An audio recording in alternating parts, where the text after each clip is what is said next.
હું જે નાનો હતો ત્યારે I use to stand first in the class.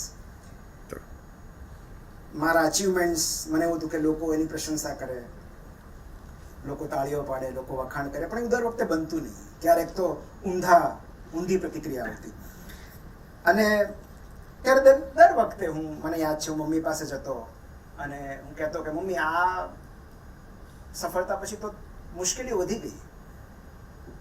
મને એવું લાગે છે કે કેટલા બધા લોકો મારા દુશ્મન બની ગયા. ત્યારે એક બહુ સરસ વાક્ય મમ્મી વાપરતી કે નો વન કિક્સ અ ડેડ ડોગ, કે મરેલા કૂતરાને કોઈ પથ્થર નથી મારતું. સો લોકો પથ્થર એને જ મારે છે જે ગતિમાં હોય છે. આ વાત મને બરાબર યાદ રહી ગઈ હતી. તો અવરોધ, વિરોધ, પ્રતિકાર, આલોચના, આ બધી સિદ્ધિની સાઇડ ઇફેક્ટ્સ છે. સફળતાનો ટેક્સ છે જે ચૂકવવો જ પડે છે. અને ત્યારે મને આ સાયકોલોજી નહોતી સમજાતી, પણ એની પાછળ એક બહુ સરસ ફિનોમિના રહેલો છે જેને કહેવાય છે ટોલ પોપી સિન્ડ્રોમ. આ ટોલ પોપી સિન્ડ્રોમ શું છે? It applies to all of us. આ હ્યુમન સાયકોલોજી છે. બેઝિકલી આ ટોલ પોપી સિન્ડ્રોમ ઓસ્ટ્રેલિયામાંથી આવે છે. ઓસ્ટ્રેલિયામાં પોપી નામના ફ્લાવર્સ થાય છે. અને આ પોપી ફ્લાવર્સ માટે એક નિયમ એવો હોય છે કે દરેક ફૂલ એક લેવલ પર હોવા જોઈએ. તો ધારો કે કોઈ પોપી ફ્લાવર બીજા ફ્લાવર્સ કરતા વધારે ઊંચું ઉગવાની પ્રયત્ન કરે, વધારે તેજસ્વીતાથી ખીલી ઉઠે, તો માળી એને કાપી નાખે લેવલમાં લાવવા માટે. તો આ રીતે પુષ્પ જગતમાં જે અસમાનતા હોય એને માળી અટકાવી દે કે all should be at one level. પેલું કહે છે ને કટ ટુ સાઇઝ. આ જ માનસિકતા મનુષ્યમાં રહેલી છે. જ્યારે કોઈ એક વ્યક્તિ પોતાની પ્રતિભા, મહેનત, પ્રયત્નોથી આગળ વધવાનો પ્રયત્ન કરે છે, આગળ વધવાની કોશિશ કરે છે, ત્યારે હંમેશા એને નીચે પાડવા માટે બળ લાગતું હોય છે. આને ટોલ પોપી સિન્ડ્રોમ કહેવાય. આની શરૂઆત ક્યાંથી થયેલી?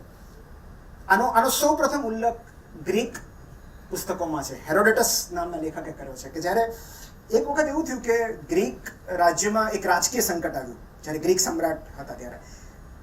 તો ગ્રીક સમ્રાટે આ રાજકીય સંકટમાંથી ઉગરવા માટે એમના રાજકીય સલાહકાર પાસે સલાહ માંગી. અને રાજકીય સલાહકાર ત્યારે અવેલેબલ નહોતા, એટલે એમણે પોતાના દૂતને મોકલ્યો કે તમે જાઓ, જઈને એને પૂછો કે રાજ્યમાં બધું નિયંત્રણ બહાર જઈ રહ્યું છે, તો રાજ્ય પર હું પોતાની પકડ અને કાબુ પાછું મેળવી શકું એની માટે મારે શું કરવું જોઈએ. એટલે દૂત પહોંચ્યા રાજકીય સલાહકાર પાસે, અને રાજકીય સલાહકાર ઘઉંના ખેતરોમાં ચાલી રહ્યા હતા. ઘઉંના ખીલી ઉઠેલા પાકની વચ્ચે એ ચાલી રહ્યા હતા. અને ત્યારે દૂતે પૂછ્યું કે બધું આઉટ ઓફ કંટ્રોલ જઈ રહ્યું છે, તો શું કરવું જોઈએ રાજાએ? ત્યારે કશો પણ જવાબ આપ્યા વગર તેઓ એ ઘઉંના પાકની વચ્ચે ચાલતા રહ્યા. અને જે ઘઉંની ડુંડીની ઊંચાઈ બીજી ડુંડી કરતા વધારે હતી એને તોડીને જમીન પર નાખતા ગયા, એક પણ શબ્દ બોલ્યા વગર. રાજકીય સલાહકારનું આ મૌન રહસ્યમય હતું. પણ જ્યારે આની વાત રાજા સુધી પહોંચી ત્યારે રાજા સમજી ગયા કે શું કરવાનું છે. The message was loud and clear કે રાજ્ય પર પોતાની પકડ મેળવવા માટે એ દરેક લોકોને કાબૂમાં લેવાના હતા જે વધારે ઊંચા ઉગવાનો પ્રયત્ન કરી રહ્યા હતા. એ માનસિકતા આજ સુધી ચાલી આવે છે. તો બેઝિકલી એનું કારણ એવું છે કે કોઈના આગળ નીકળી જવાથી આપણને પાછળ રહી જવાનો ડર લાગે છે. સો there are two types of mindset. તમે માઇન્ડસેટ પુસ્તક વાંચ્યું હોય, એક છે ફિક્સ્ડ માઇન્ડસેટ અને અધર ઇઝ ગ્રોથ માઇન્ડસેટ. અને આપણામાંના મોટા ભાગના લોકો ફિક્સ્ડ માઇન્ડસેટ ધરાવે છે. એટલે કે એ લોકો એવું માને છે કે આ જગતમાં સફળતા, ખ્યાતિ, પ્રસિદ્ધિ, તક બધું લિમિટેડ છે. એટલે જો કોઈ એક વ્યક્તિને મળી ગયું છે તો મને નહીં મળે, માટે મારે એની પાસેથી છૂટવવું પડે. સો આ ફિક્સ્ડ માઇન્ડસેટ છે. ગ્રોથ માઇન્ડસેટ જેમનું હોય છે એ એવું માને છે કે એને મળ્યું છે તો મને મળશે. there are ample opportunities. ખૂબ બધી તક છે, ખૂબ બધા રસ્તાઓ છે. ઓન ધ કોન્ટ્રી મારે એની પાસેથી કંઈક શીખવું જોઈએ કે કઈ રીતે હું કરી શકું. I should learn something. હું ઇન્સ્પાયર થવું જોઈએ. તો આ બધા પ્રોબ્લેમ્સ ફિક્સ માઇન્ડસેટમાંથી આવે છે. Tall poppy syndrome. તો જિંદગીની ઇલેક્ટ્રિક સર્કિટમાં ઓહમનો સિદ્ધાંત લાગુ નથી પડતો. અહીંયા તો તમારી પ્રતિભાનો કરંટ જેટલો વધારે, સામેથી લાગતું પ્રતિકારક બળ એટલું જ વધારે. સો જ્યાં સુધી લોકો તમારી બદબોઈ નથી કરતા, તમારી ટીકા નથી કરતા, તમને નીચે પાડવાનો પ્રયત્ન નથી કરતા, ત્યાં સુધી તમે કંઈક સિગ્નિફિકન્ટ નથી કર્યું. This is lighter tone. પણ એરિસ્ટોટલે એવું કહ્યું હતું કે there is only one way to avoid criticism. Do nothing, say nothing, be nothing. કંઈ જ ન કહો, કંઈ જ ન કરો, કંઈ જ ન બનો, કોઈ તમારી ટીકા નહીં કરે. તો જ્યારે પણ તમને એવું લાગે somebody is pulling your leg, અને આ દરેક ફિલ્ડમાં છે, કોર્પોરેટ, કલા, સાહિત્ય, મોડેલિંગ, રમતગમત, સરકારી કચેરી, જે વ્યક્તિ બીજાથી આગળ આવવાનો પ્રયત્ન કરે છે એને રેઝિસ્ટન્સનો સામનો કરવો જ પડે છે. અવરોધ, વિરોધ, પ્રતિકાર, આલોચના આ સિદ્ધિની સાઇડ ઇફેક્ટ છે. પણ એ એવું સંકેત આપી રહી છે કે તમે વિકાસ કરી રહ્યા છો. You are growing. અને હકીકતમાં તમને ડિસ્કરેજ કરનારી દરેક વ્યક્તિ તમને આડકતરો સંદેશ આપતી હોય છે કે યાર તમે પ્રોગ્રેસ કરી રહ્યા છો, મારાથી નથી જોવાતું. સો ઇટ્સ એન ઇન્ડિકેશન કે જે લોકો તમને નીચા પાડવાનો પ્રયત્ન કરી રહ્યા છે, તમે ઓલરેડી એમનાથી ઉપર છો. બીજી વાત, the law of wasted efforts. અમારું પ્રિય સિદ્ધાંત છે, વ્યર્થ ગયેલા પ્રયત્નોનો સિદ્ધાંત. 2017માં મારું પહેલું પુસ્તક આવ્યું, માટીનો માણસ. પછી મારા પહેલા પુસ્તકને જે પ્રેમ મળ્યો, પ્રતિસાદ મળ્યો, મને એકદમ આમ જોમ આવી ગયું. બીજા 6 મહિનામાં મેં 2 પુસ્તકો લખી નાખ્યા. પણ એ 3 પુસ્તકો પછી મેં કશુંક એવું લખવાની શરૂઆત કરી જેનું વિઝન મને ક્લિયર નહોતું. મેં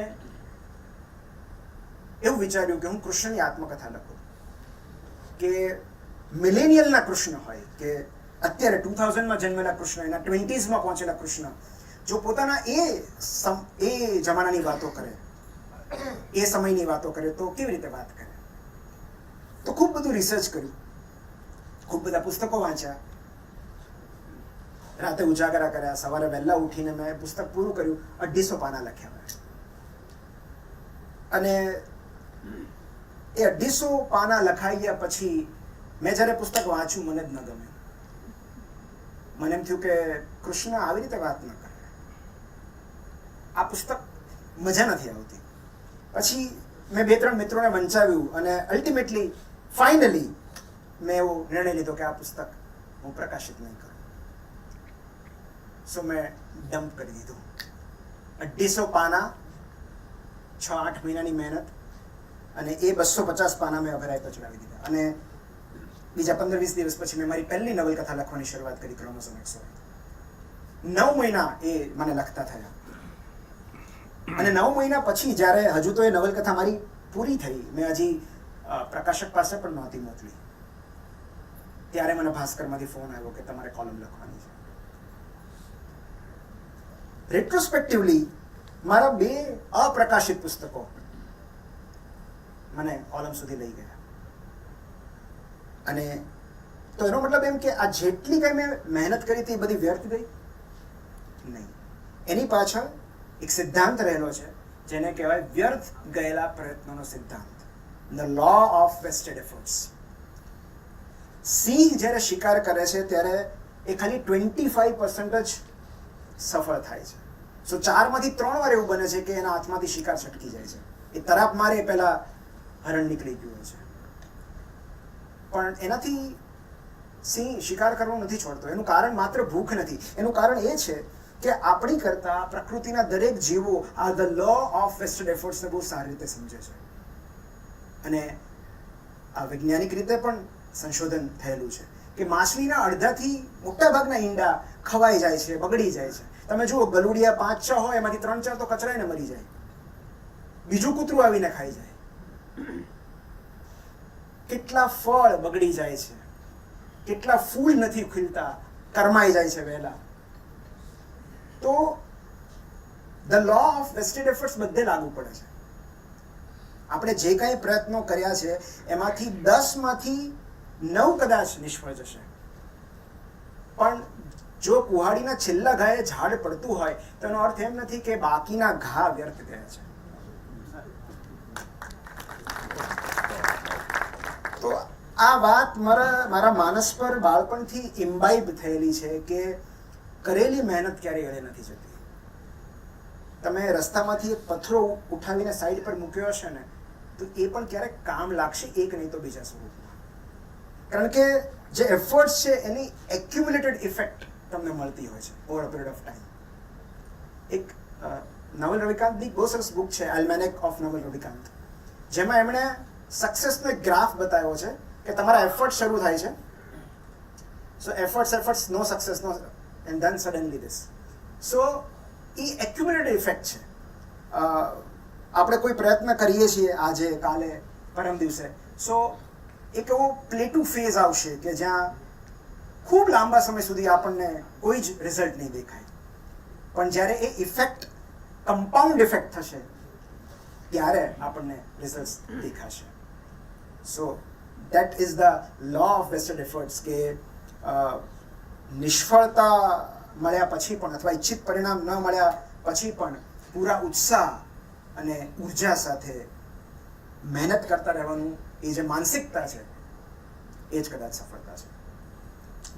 એક એવું લેસન મારે તમારી સાથે શેર કરવું છે જે માયા એન્જલોએ પોતાની બુકમાં લખ્યું છે. એમણે આ પુસ્તક લેટર ટુ માય ડોટર્સ, એમને પોતાને કોઈ દીકરી નહોતી, પણ એમણે લેટર્સ ટુ માય ડોટર કરીને એક પુસ્તક લખ્યું છે. કારણ કે એવી કેટલી બધી દીકરીઓ હતી જગતભરની જેમણે માયા એન્જલોને પોતાના મમ્મી માનેલા. એમણે ખૂબ બધા પ્રવાસો કર્યા. તો આ ત્યારની વાત છે જ્યારે તેઓ એક આફ્રિકાના પ્રવાસે ગયેલા અને આફ્રિકાની એક આદિવાસી જાતિ તેમને પોતાના જંગલમાં ઇન્વાઇટ કરેલા કે કોફી પીવા માટે આવો, અને માયા એન્જલોએ એમનું એ આમંત્રણ સ્વીકારી લીધું. એ આદિવાસી પ્રજા ઓબ્વિયસલી જંગલમાં રહેતી હતી, આજુબાજુ કોઈ સિવિલાઇઝેશન નહોતું. જ્યાં માયા એન્જલો પહોંચ્યા ત્યારે એમણે એક ઝાડ નીચે એમને ખાટલા જેવું કરી આપ્યું, એમાં એન્જલો બેઠા અને પછી એમના માટે ગરમા ગરમ કોફી લાવવામાં આવી. એન્જલોએ કોફી હાથમાં લીધી કે તરત જ એમણે જોયું કે નીચે એમના પગ પાસે ખૂબ બધા વંદા ફરી રહ્યા હતા. એમાંથી એક વંદો એમના પગ ઉપર ચડવા લાગ્યો, એટલે એમના પગ હલાવીને વંદો ખંખેરી નાખ્યો. પછી એમણે કોફીનો પહેલો ઘૂંટ લીધો એટલે એમને કશુંક અંદર હલતું એવું લાગ્યું. પહેલો ઘૂંટડો, અને બધા જે મોભીઓ હોય આદિવાસીના જે યજમાન હતા એ બધા સામે બેઠા હતા. હવે એમની સામે કોફી થૂકી કેવી રીતે નાખવી, એ તો અપમાન લાગે. એટલે એ કડવો ઘૂંટ માયા એન્જલો ગળે ઉતારી ગયા. ધીરે ધીરે એમણે બીજો, ત્રીજો ઘૂંટડો, અને આખી કોફી પૂરી થઈ ત્યાં સુધીમાં આવા 3-4 એ ગળી ગયા હતા. અને એમને થયું કે મારે અહીંયા નહોતી આવવાની જરૂર. પણ જ્યારે એ ઊભા થયા ત્યારે આ ઘટનાનો ઉલ્લેખ કર્યા વગર તેમણે હસી ખુશી એમનો આભાર માનીને ત્યાંથી વિદાય લીધી. પણ આ કડવાશ એમના મનમાં રહી ગઈ કે એ લોકો આવી કોફી કેમ આપી, ધ્યાન રાખવું જોઈએ. થોડા સમય પછી જ્યારે એ આદિવાસી જાતિ વિશેનું એક પુસ્તક માયા એન્જલો વાંચી રહ્યા હતા ત્યારે તેમને ખબર પડી કે પોતાના બહુ સ્પેશિયલ મહેમાન માટે, વીઆઈપી ગેસ્ટ માટે આ આદિવાસી પ્રજા એક સ્પેશિયલ કોફી બનાવે છે, જેમાં તેઓ એલચી અને કિસમિસ નાખે છે. એ પોતે ગરીબ હોય છે, પણ મોંઘા ભાવના એલચી અને કિસમિસ એ લોકો એટલા માટે ખરીદે છે કે આ સ્પેશિયલ કોફી એમના વીઆઈપી ગેસ્ટને સર્વ કરી શકે.